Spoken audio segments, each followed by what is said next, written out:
Hi, welcome to Star Learners. So today's objective is to answer the question of why we have a moon. Let's start with how we have a moon. The moon is 4.5 billion years old. Very, very old. Scientists have discovered that the Earth is also 4.5 billion years old, but the sun is 4.6 billion. What this tells us is that the Earth and the moon formed at the same time. So this gives us some clues as to why and how it got there in the first place. Let's take it back to 4.5 billion years ago. The sun already existed, as we know, and there were two planets, Theia and Earth, both roughly the same size, similar size to Mars, and Earth was a little bit smaller than it is now. The Earth and Theia collided into each other all this time ago. The speed and the pace at which these two planets collided caused debris to fly off into outer space. The debris from this impact that came off both Theia and Earth collected into an orbit around the Earth. This created the moon as we know it. Let's clear up what we mean by orbit. So you may have heard that the moon is the Earth's natural satellite. All this means is that it orbits around the Earth. A satellite is simply an object that moves around a larger object. You may have heard of satellites in a slightly different way. We have man-made satellites. These are satellites that we've sent from Earth into outer space to gain a better perspective on the Earth.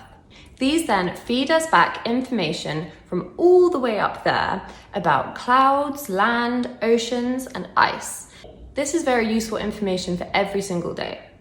Weather reports that you may see in the morning on the news, that information has come from up there. So we may know about potential storms coming in. Importantly, these satellites also provide us with the information about the ice and the ice caps melting. So all of this really important information comes from up there. These satellites are moving around the Earth and then feeding us back the information. But the moon is a natural satellite. So it's up there, it moves around the Earth, and that's pretty much it. It's no more complicated than that. The moon, however, does affect the Earth in a very important way, but we'll get onto that a bit later. So how do we know about this collision between Theia and Earth? It happened 4.5 billion years ago. Nobody was around to see that. It's a very clever way that scientists have worked this out. You may have heard of some of the Apollo missions. That's where we've sent real-life astronauts up to the moon. When they're up there, they've collected some rock samples and then brought them back down for scientists to study. When scientists tested these rock samples all the way from the moon, they came back with many interesting similarities. The rock that the moon is made out of also exists here on Earth. Now, Theia no longer exists. You may know this because you may know all of the planets in our solar system. There'll be another video about that. But the fact is, Theia collided with our planet and reformed. It melted so much because of the pace and the speed, lots of fire and heat was involved, and they formed one new planet, and that is Earth. Theia, then, was also made up of a similar material. So that's why there's different types of rock around the Earth, but many similarities between these types of rock and the rock on the moon. It's pretty spectacular that we're able to know how our moon formed 4.5 billion years ago just because of some rock. So this humongous collision that happened all that time ago is also the reason that the moon has craters. You may have heard of the moon's craters. These appear as like the dark spots on the moon that we can see from down here on Earth. If you look through a telescope, if you're lucky enough to look through a telescope, you can see them a lot clearer. And they really are really large dips, almost like bowls in the moon. So you can imagine humongous collisions in outer space create these humongous craters in the moon. So the next time you're looking at the moon, see if you can spot any of these craters. Now we know how the moon was created 4.5 billion years ago. Let's work out what the moon does for us here on Earth. The moon makes the Earth a more livable planet. All that means is that we can live here, and that's because of the moon. Now, it may seem like the moon doesn't have that much of an effect on the Earth. Yes, we can see it in the night sky. It is the brightest object in the night sky, and it looks pretty nice. But the moon makes the Earth a more livable planet by controlling the Earth's wobble on its axis.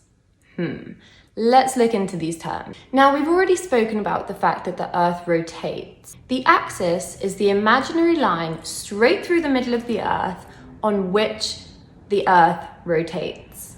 This creates a stable climate. So, the moon creates a stable climate on the Earth. Why is that important? So there are 8 planets in our solar system. All we know of is one that has life. That's because Earth has a stable climate. Therefore, life is able to flourish on Earth. You may have heard of Mars. Mars is too hot for life. Neptune, too cold. Venus, too humid. Having a stable climate on a planet is a very unique thing. That's why we are often known as the Goldilocks planet, because we are just right. So without our moon, life may not be able to exist on Earth. Therefore, it's really, really important for us. The moon also controls the tide. So, at any given time, the side of the Earth that is closest to the moon and the side of the Earth that's furthest away from the moon will experience high tide. Everywhere else on the Earth will experience low tide at this point. Now, because the Earth is always rotating and moving, this isn't the same all through the year. Everywhere will experience high and low tide. This is because of our friend gravity. The moon has a gravitational pull, and it can be known as tidal pull in this situation. So, the side of the Earth that's closest to the moon and the side of the Earth that's furthest away from the moon at any given time will experience this gravitational pull, and this causes the water on that side of the Earth to bulge. This bulge is a high tide. Tides are also really, really important for Earth. They affect all ocean life, plants and animals alike. Tides and the currents that they cause, currents known as tidal currents within the ocean, they help to remove pollutants and circulate nutrients. And that's how we keep alive all of our plants and animals in the ocean. If you've seen Finding Nemo, I think you might have heard about a tidal current before. Let's recap one last time. Today's aim was to find out why we have a moon. Now we know 4.5 billion years ago, 2 planets collided, and the rock that came off of those 2 planets created the moon. It got into orbit around the Earth, and it now stabilizes our climate and allows us to live here on Earth. So if you've never thought that the moon was that important for Earth, I hope that now you know it's vital for us to survive here on Earth, and for all of our little animal friends in the water.